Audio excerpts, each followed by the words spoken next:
Dans cette vidéo, nous allons introduire le concept d'équation. Je vais donc vous donner une idée de ce que c'est, et puis on va voir un petit peu comment on fait pour résoudre une équation. Alors, avant même de parler d'équation, euh, je dois vous parler de la signification de ce symbole ici, le symbole égal. Quand on était dans le chapitre calcul littéral, hein, quand on faisait des polynômes, eh bien, je pouvais vous demander de me réduire cette expression. Et puis certains, peut-être, en allant un petit peu vite, pourraient me répondre que ça vaut par exemple 4x. Et là, moi, je vous mettais que c'était faux. Pourquoi? Quel était le sens de ce symbole égal ici? Ça voulait dire que, quelle que soit la valeur de x, la partie de gauche était égale à la partie de droite. Et ici, on voit que ce n'est pas le cas. Alors, soit parce que vous vous souvenez des règles pour réduire ici une somme, ça ici, c'est un monôme qui n'est pas semblable à celui-là, donc on ne peut pas l'additionner, disons, on peut écrire le plus, mais on ne peut pas réduire davantage.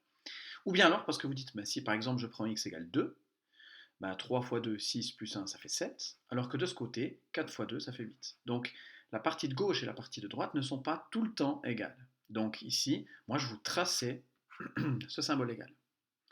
Dans ce chapitre, ça va être un petit peu différent, parce qu'on ne va pas tracer. Ça, je peux l'accepter. C'est ce qu'on appelle une équation. Mais quel va être le sens de cette égalité? C'est que je ne vais pas me dire est-ce que c'est égal? Je vais me dire c'est égal si je choisis bien x. Il existe peut-être une valeur de x euh, pour laquelle ça marche. Et le but, ce sera de trouver cette valeur. Donc vous voyez que c'est une idée complètement différente. Je ne me demande pas si c'est toujours vrai, mais si pour une valeur bien choisie, ça ne pourrait pas marcher. Alors, comment faire ça? Alors peut-être certains, cette équation est particulièrement simple, c'est un premier exemple, peut-être que certains ont déjà trouvé une solution, donc une valeur de x pour laquelle ça marche. Mais je vais vous montrer comment on peut se débrouiller pour résoudre un truc comme ça.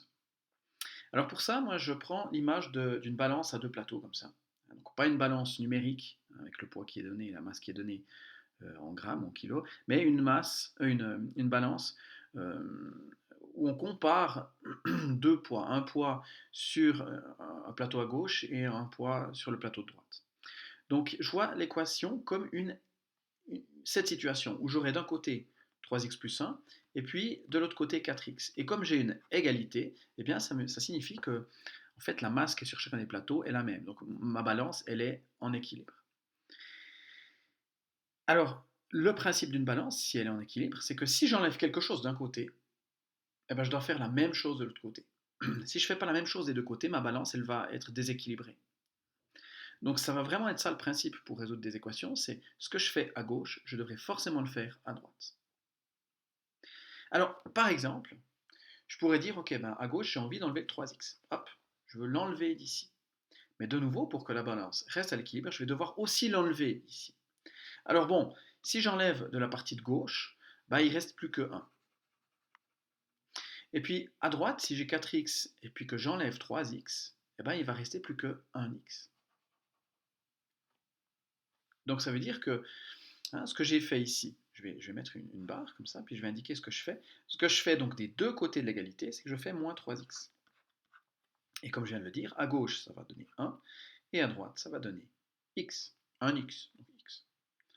Eh bien, rien qu'en faisant ça, j'ai découvert la solution à mon équation, qui est donc x égale 1. En effet, si ici on remplace x par 1, 3 fois 1 plus 1 ça fait 4, et puis si 4 fois 1 ça fait 4 aussi. Donc j'ai résolu ma première équation.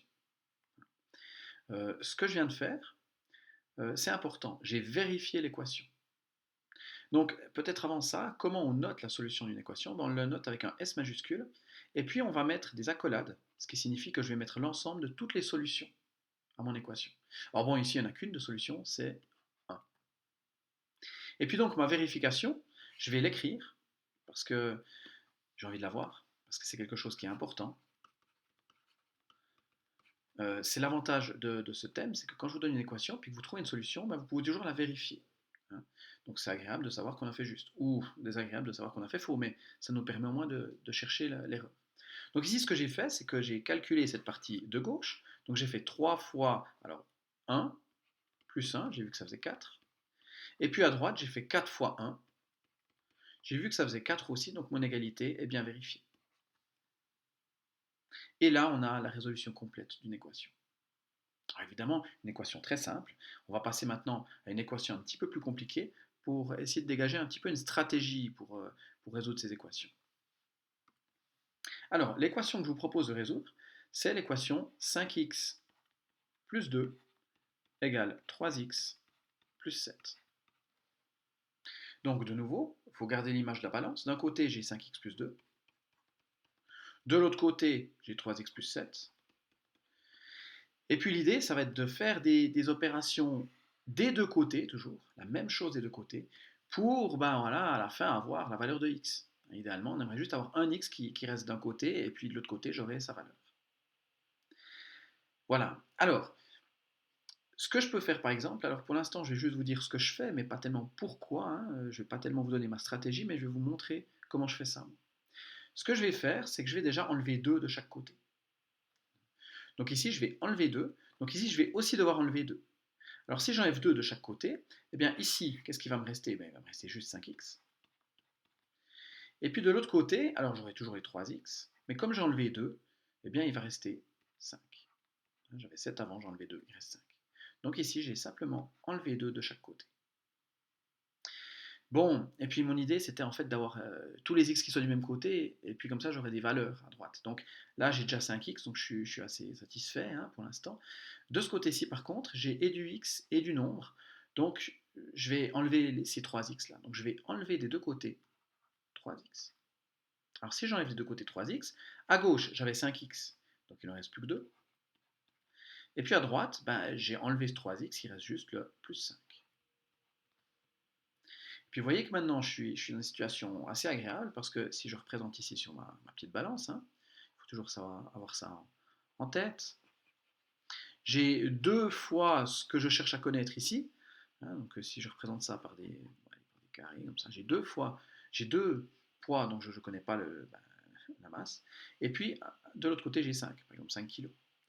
Et moi, j'aimerais pas connaître la masse de 2 poids, j'aimerais savoir la masse d'un seul poids. Donc pour ça, alors je ne vais pas retirer un cube, parce que si je retire un cube là, je devrais aussi le retirer là, mais je n'en ai pas retiré, c'est un petit peu embêtant. Par contre, ce que je peux faire, c'est diviser par 2 des deux côtés ce qui s'y trouve. Donc si je divise par 2 des deux côtés, ici, ben, j'avais 2 poids, j'en ai plus qu'un. Et puis à droite, j'avais 5, bon, c'est à 5 kg par exemple, et bien j'en aurai 2,5. Et voyez que comme ça, en faisant des opérations toujours les mêmes des deux côtés, je suis parti d'une équation qui était relativement complexe ici en haut, et je suis arrivé à ma solution. Donc maintenant, je peux écrire S égale. Donc de nouveau, je mets des accolades pour dire ça va être toutes les solutions que je vais mettre là-dedans. Bon, il n'y en a qu'une, 2,5. Et puis maintenant, je vais vérifier quand même, voir si j'ai pas fait d'erreur. Alors, la vérification, donc ce que je dois vérifier, c'est que si je calcule ça mais avec x qui vaut 2,5, ça me donne la même chose que si je calcule ça avec x qui vaut 2,5. Donc j'y vais. Alors, 5 fois, alors x on a dit que c'était 2,5, plus 2, qu'est-ce que ça fait? Alors 5 fois 2,5, ça fait 12,5, plus 2, ça fait 14,5. Donc voilà ce que vaut cette partie ici, ce membre de l'équation. Puis maintenant, si je regarde la partie de droite, donc 3 fois 2,5 plus 7, alors 3 fois 2,5, ça donne 7,5, plus 7, ça fait 14,5. Ce qui signifie que mon équation est correcte. Je n'ai pas fait d'erreur de calcul. Et donc, je sais que c'est juste, ce qui est quand même assez agréable. Voilà donc deux premiers exemples d'équations avec leur résolution. Donc encore une fois, on voit ça comme une balance à deux plateaux. Si on fait quelque chose à droite, on est obligé de faire quelque chose à gauche, sinon notre balance elle se retrouve en déséquilibre. Et puis on voit qu'on fait différentes opérations. C'est pas encore trop à ce stade-là pourquoi je fais ces opérations dans cet ordre-là. J'y viendrai dans ma prochaine vidéo. Mais comme ça, vous avez une petite idée. Donc à partir de l'équation, progressivement, entre guillemets, je simplifie mon équation, puis j'arrive à quelque chose de très simple, c'est-à-dire x égale ma solution. Donc ça, c'est toute la partie résolution. Ensuite, j'écris ma solution correctement. C'est comme ça que je vais vous demander d'écrire les solutions. Et puis, je fais la vérification, ce qui me permet d'être sûr de moi, ou au contraire de savoir qu'il y a une erreur. Puis à ce moment-là, je passe un petit peu de temps à chercher cette erreur.